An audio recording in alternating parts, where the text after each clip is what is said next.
History remembers many battles, but few were defined by the raw intellect and strategic brilliance of two military giants, Guderian and Georgy Zhukov. When the father of Blitzkrieg clashed with the iron-willed Soviet commander, the fate of millions hung in the balance. Germany believed its armored spearheads were unstoppable, and for weeks that belief looked unbreakable. Yet deep within the chaos of the Eastern Front, one man was quietly preparing to shatter that myth. Guderian's tanks had torn through Europe with lightning precision, humiliating every army in their path, and now they thundered toward Moscow with terrifying speed. No defensive line held, and no Soviet commander seemed capable of slowing the armored hurricane. Panic swept across Soviet command posts as cities fell in days, not weeks. But then, as the Wehrmacht closed in, a single name began to echo through the halls of the Kremlin.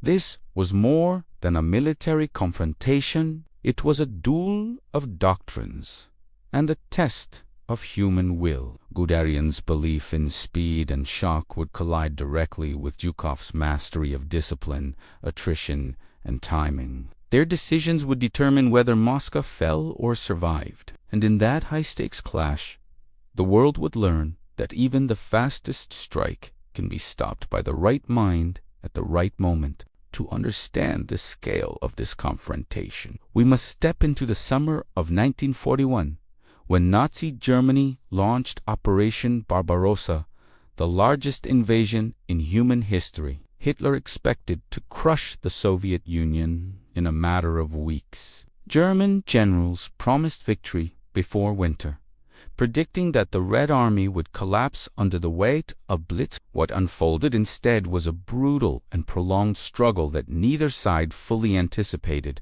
At the center of Germany's offensive stood Heinz Guderian, the pioneer of modern armored warfare. His theories had transformed the battlefield, proving that speed, coordination, and mechanized thrusts could destroy traditional armies with ruthless efficiency. Guderian believed that hesitation was fatal. Momentum had to be constant and overwhelming. This philosophy made him the most feared mechanized commander of the early war.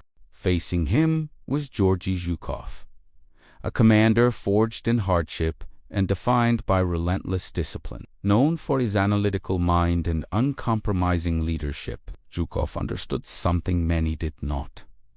Blitzkrieg had weaknesses, but only the right strategy could expose them. He had already demonstrated brilliance at Kolkengal, where he annihilated a Japanese force using superior planning and coordinated strikes. Now, he was being summoned to stop the most dangerous army on earth. The stakes could not have been higher. If Moscow fell, the political, industrial, and symbolic heart of the Soviet Union would be lost. The government might collapse, the Red Army might fragment, and the Eastern Front could shift permanently in Germany's favor. Every decision from both sides carried immense consequences, not only for the war, but for the world that would emerge after it. This is the backdrop to the moment when two masters of warfare met on a battlefield stretching hundreds of miles. One relied on armored speed, the other on controlled resistance and calculated timing. Between them lay the cities, forests, and frozen fields of Russia, soon to become the proving ground for their opposing doctrines. And as their strategies collided, the destiny of World War II began to rewrite itself. When Germany launched Operation Barbarossa on June 22, 1941, the scale of the assault shocked even the most seasoned military observers. Among the three German army groups that thundered into Soviet territory, one formation stood out for its precision, tempo, and destructive power: Heinz Guderian's 2nd Panzer Group. His armored spearheads drove forward with an energy that seemed almost mechanical, slicing through Soviet defenses as if they were paper. Guderian's philosophy was simple yet brutally effective: penetrate deeply, shatter communications, and trap enemy armies before they have time to react. From the opening hours, Soviet resistance collapsed under the synchronized pressure of tanks, motorized infantry, dive bombers, and artillery. Brest-Litovsk, a fortified stronghold meant to hold for weeks, fell in days after being bypassed and isolated. Guderian refused to waste time on static positions. He believed momentum was the lifeblood of Blitzkrieg. Every halt, every pause, even every argument with superiors was viewed as a direct threat to the operational rhythm. This relentless drive enabled the panzers to advance 60 to 70 kilometers per day, a pace the Red Army could not comprehend or organize against. As Guderian's forces raced east, Soviet commanders were overwhelmed not only by the speed but by the disorientation the Germans created. Entire communication networks collapsed, leaving divisions cut off from headquarters and reacting blindly. The Luftwaffe secured air superiority, bombing columns of retreating troops and obliterating supply convoys that attempted to reinforce failing sectors. By the time Soviet leadership realized the depth of the penetration, Guderian's tanks had already encircled vast pockets of Soviet forces around Białystok and Minsk. Inside those encirclements, hundreds of thousands of Soviet soldiers were trapped. Many fought desperately to break out, but the German encirclement rings tightened quickly. Prisoners marched westward by the tens of thousands. A grim testament to the scale of the disaster, Stalin refused to believe such losses were possible in mere days, and some commanders hesitated to report the true scope of the catastrophe. But there was no hiding the reality. Army Group Center had ripped open the Soviet Western Front, and Guderian was still accelerating. Within the Soviet High Command, panic spread like a contagion. Reports arrived hourly of new breakthroughs, collapsing sectors, and disintegrating divisions. The speed of the German advance shattered pre-war assumptions, revealing that the Red Army was unprepared for modern mechanized warfare. Soviet units were scattered, undersupplied, and often trapped without fuel or ammunition. Commanders had to make rapid decisions under impossible conditions. Fight, flee, or attempt counterattacks with units that barely existed on paper. As Guderian approached the Dnieper River, something alarming became clear. No one could predict where he would strike next. His armored columns crossed rivers with improvised engineering, bypassed urban centers, and appeared in locations Soviet maps had not marked as reachable within such short time frames. Every Soviet response was reactive, slow, and outpaced. The German general's philosophy of impulsive, daring thrusts proved devastating on a front stretching thousands of kilometers. Yet hidden behind the chaos was a subtle strategic problem that few in the Wehrmacht recognized. The deeper Guderian advanced, the thinner his logistical tether became. Fuel trucks struggled to keep up with the racing tanks. Spare parts lagged far behind, and infantry divisions, tasked with holding rear areas, were days behind the armored vanguard. Guderian ignored these concerns, believing the Soviet Union would collapse before logistics became a serious limitation. Those assumptions would soon be tested. Inside the Kremlin, as reports of Guderian's unstoppable march accumulated, Stalin realized the situation demanded a commander with a harder mind, a stricter discipline, and a ruthless understanding of large-scale operations. The name that rose to the top was Georgy Zhukov, already known for defeating the Japanese in 1939 and for his uncompromising leadership. When Zhukov arrived to assess the front, he saw disaster. But he also saw Patton's predictable behaviors in the German advance that others had missed. Blitzkrieg, he noted, was powerful but not infallible. Thus began the intellectual confrontation between Guderian's speed and Zhukov's strategic depth, a collision of doctrines that would soon shape the very fate of Moscow. As Guderian's panzers carved deeper into Soviet territory, Georgy Zhukov arrived at headquarters with a clarity many commanders lacked. Instead of reacting emotionally to the disaster unfolding across the front, he began with a cold diagnostic assessment. He understood that defeating Blitzkrieg required more than bravery or numbers. It required attacking the doctrine itself. In Zhukov's mind, Blitzkrieg was not magic kit, was a system with identifiable dependencies and therefore vulnerabilities. His task was to locate those dependencies and drive wedges into them before Guderian reached Moscow. The first flaw Zhukov identified was Zuvary. Blitzkrieg operated like a coiled spring, devastating when compressed and directed, but increasingly unstable the further it stretched. Guderian's armored spearhead was now dozens of kilometers ahead of its supporting infantry, meaning the panzers were advancing faster than their own logistical lifeline could support. Fuel trucks struggled along cratered roads. Spare parts remained in depots hundreds of kilometers behind. An infantry tasked with securing rear positions lagged hopelessly far back. Zhukov realized that if the Red Army could force Guderian to burn fuel, delay his thrusts, and fight on extended lines, the entire German tempo would collapse from its own weight. The second insight Zhukov brought was the importance of strategic depth. The Soviet Union still possessed vast terrain behind the collapsing front lines, and territory could be traded for time. Most Soviet commanders instinctively tried to hold ground at all costs, a mindset born from political pressure and fear of Stalin's reprisals. Zhukov, however, knew that fixating on rigid defense played directly into Guderian's hands. Blitzkrieg thrived on smashing static lines, but it faltered when forced into prolonged engagements against layered, flexible defenses. He therefore proposed pulling back where necessary,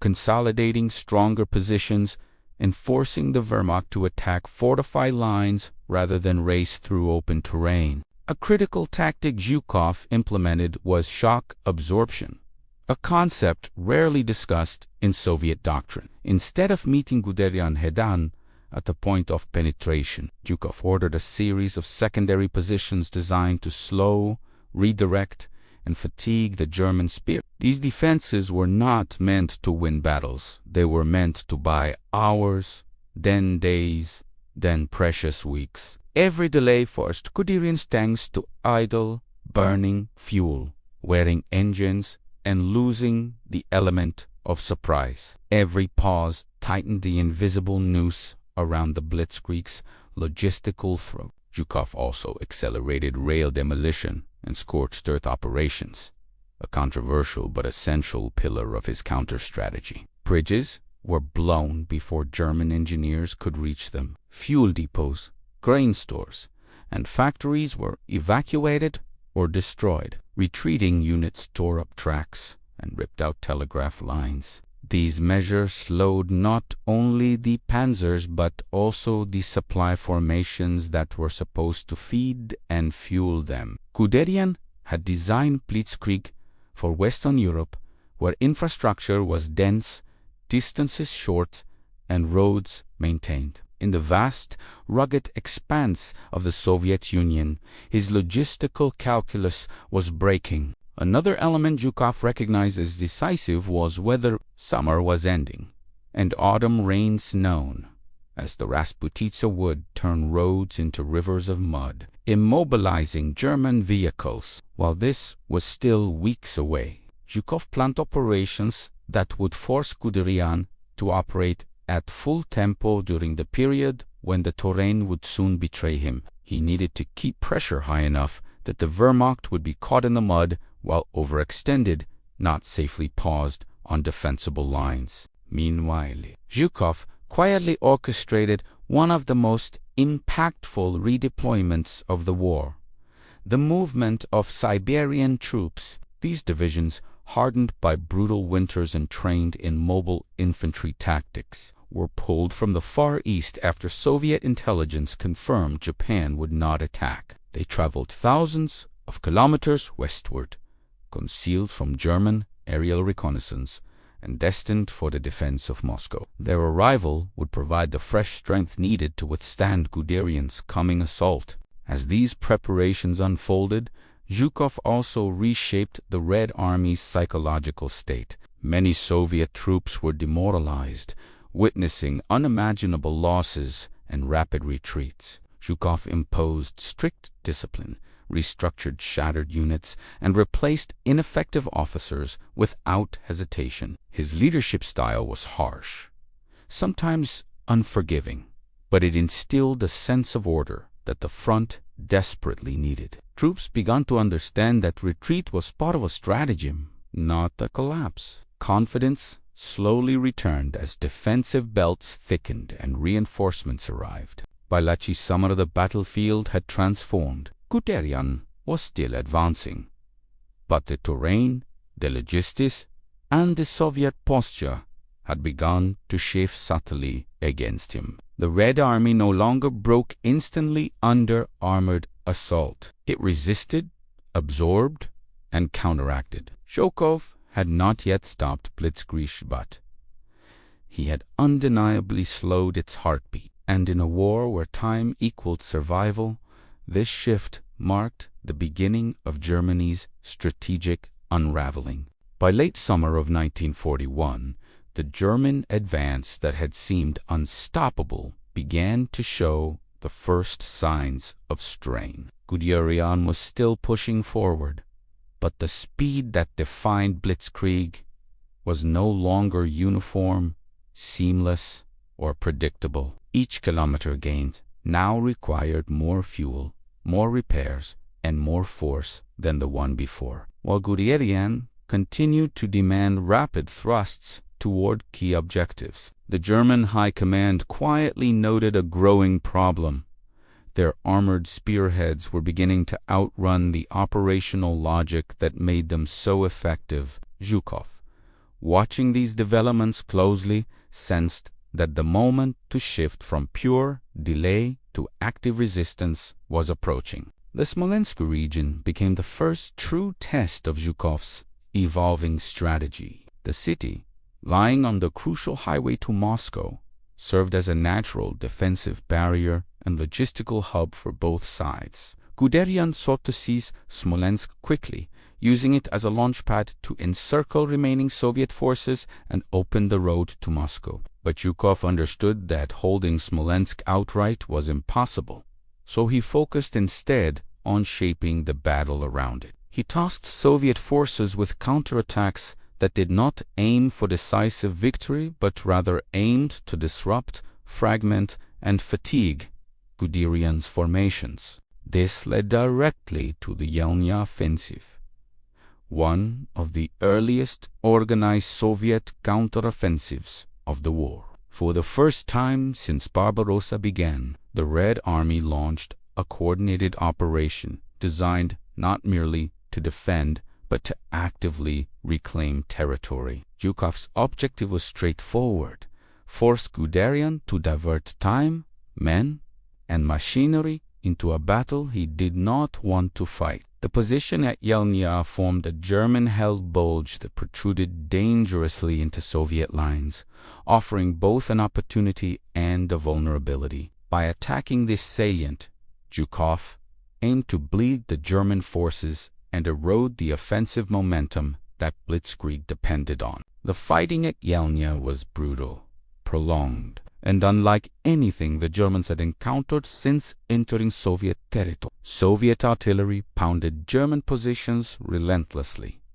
Infantry assaults struck repeatedly across days, and German units began to show visible signs of fatigue. Guderian was forced to reinforce the bulge, delaying his timetable and committing resources he had hoped to dedicate to the push toward Moscow eventually. Under constant pressure, the Germans withdrew from Yelnya, their first voluntary retreat of the war. Though modest in territorial scale, the psychological impact was enormous. The Red Army had demonstrated it could not only survive, but also strike back. Simultaneously, the area south of Smolensk became a second arena of contention. Roslavel, another key junction, turned into a battleground where Zhukov's defensive layers began to shape German movements. Guderian captured the city, but not with the speed or fluidity he preferred. Every advance was met with stubborn resistance, forcing the Germans into frontal engagements that consumed time and ammunition. Instead of sweeping breakthroughs, the Wehrmacht found itself in repeated positional battles, a mode of warfare entirely incompatible with the Blitzkrieg philosophy. Further south, the Bryansk front acted as another brake on German momentum. Zhukov directed reserves into this sector to prevent Guderian from linking up with other panzer groups for a massive encirclement operation. The pressure from the Bryansk front forced the Germans to divert armored units that could have otherwise been used to break the Smolensk battle. Even when the Germans achieved local successes, they did so at a cost far greater than earlier in the campaign. The cumulative effect of these engagements was subtle but decisive. Guderian's panzer group was being chipped apart not in a single grand battle, but through continuous, calculated attrition. By early autumn, Blitzkrieg's sheen of invincibility had faded. German tanks required constant maintenance. Their rubber wheels cracked from overuse and engines overheated under non-stop operations. Fuel delays became common, with supply columns stuck on roads that were turning to mud as rains began. Infantry divisions, exhausted from marching thousands of kilometers, could no longer keep pace with the armored vanguard. Meanwhile, Soviet defensive positions grew denser and more coordinated, and reinforcements from the east continued to bolster the lines. Zhukov understood that these developments represented a shift in the operational balance. The Germans were no longer dictating the entire tempo. They were now reacting, adjusting, and compensating. Yelnya had shown the Red Army could force German retreats. Roslaval had proven the Germans could be delayed by structured defenses. Bryansk demonstrated that Soviet strategic depth could stretch the German timetable beyond its intended limits. The Blitzkrieg engine had not yet broken, but its gears were grinding. With winter approaching and German supply lines fraying, Zhukov prepared for the next and most decisive stage.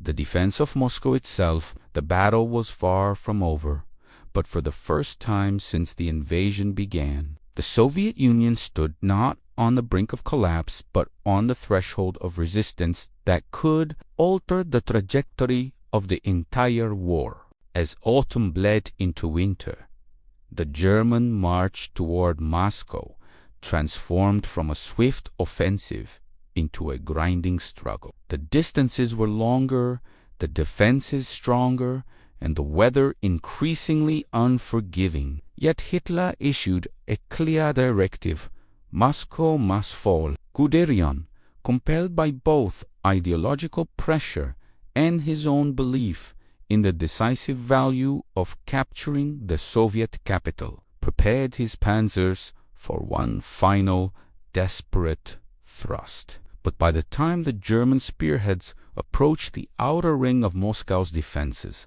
the strategic environment had changed dramatically and not in their favor. Zhukov, now entrusted with the defense of Moscow, began orchestrating one of the most ambitious defensive operations of the war. He understood that the German army's greatest strength, its velocity, had been crippled by exhaustion, overstretched supply lines, and the Soviet Union's vast geography. To capitalize on this, he designed a multi-layered defense in depth around Moscow, consisting of trenches, anti-tank fortified strongpoints, and artillery bells. The purpose was clear.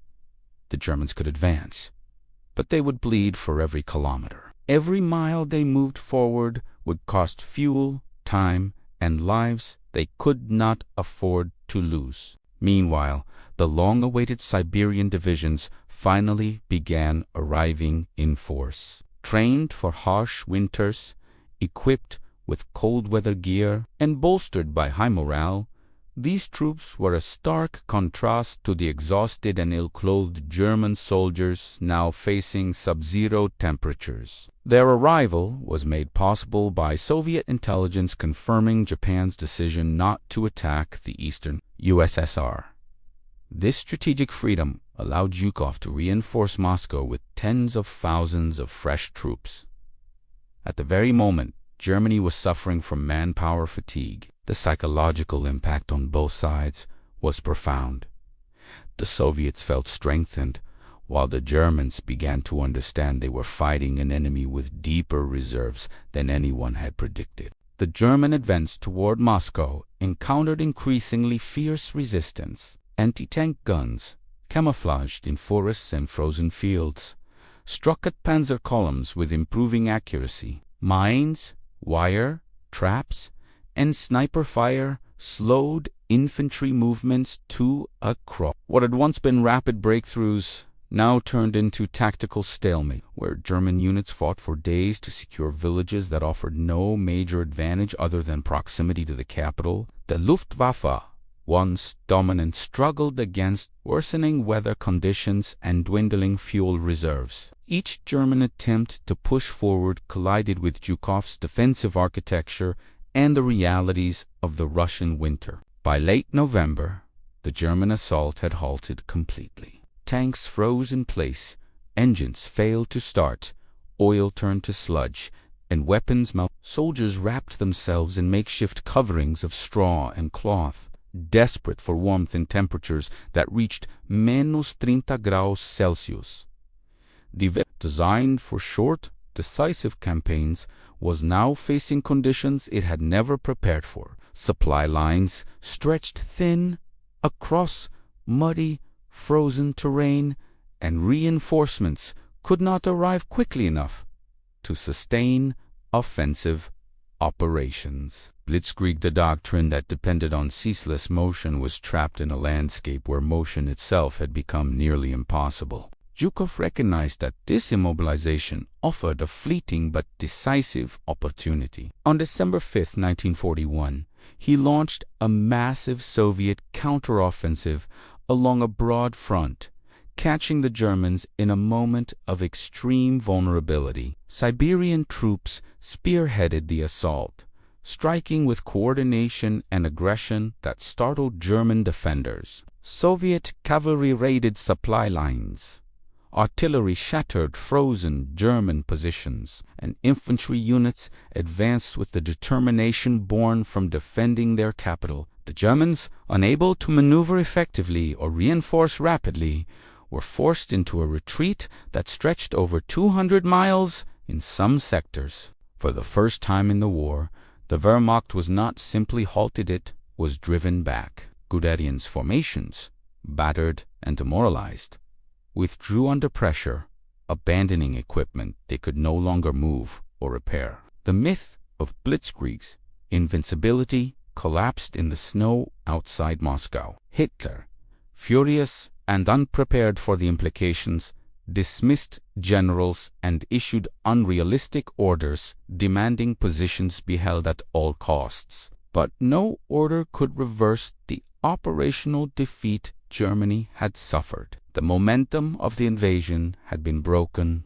permanently. Zhukov's success in defending Moscow was more than a tactical triumph. It was a strategic turning point that reshaped the war. The Soviet Union had demonstrated resilience, adaptability, and operational depth. The Red Army had absorbed the full force of the German war machine, identified its limits, and counterattacked at the moment of maximum vulnerability. From this point forward, Germany would fight a defensive war, continually responding to Soviet advances and struggling to regain initiative. The clash between Zhukov and Guderian, Soviet endurance and German Valor reached its decisive conclusion in the icy approaches to Moscow.